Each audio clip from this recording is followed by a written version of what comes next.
100ാം വിക്ഷേപണത്തിലൂടെ ISRO ബഹിരാകാശത്തേക്ക് അയച്ച NVS-2 ഉപഗ്രഹത്തിന് സാങ്കേതിക തകരാർ കണ്ടെത്തി. NVS-2 വിക്ഷേപണ ശേഷം ഉപഗ്രഹത്തിന് ഭ്രമണപഥം ഉയർത്താനായില്ല. ഉപഗ്രഹത്തിന്റെ വാൽവുകളിൽ തകരാർ കണ്ടെത്തി.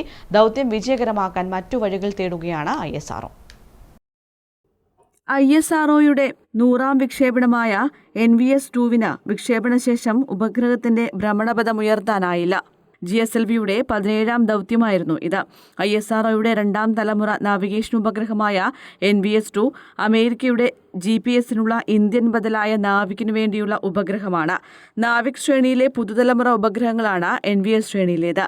IRNSS ഉപഗ്രഹങ്ങളുടെ പിൻഗാമികളാണ് ഈ ഉപഗ്രഹങ്ങൾ. ഉപഗ്രഹം ഇപ്പോൾ 170 കിലോമീറ്റർ അടുത്ത ദൂരവും 37,000 കിലോമീറ്റർ അകന്ന ദൂരവുമായ ഭ്രമണപഥത്തിലാണ്.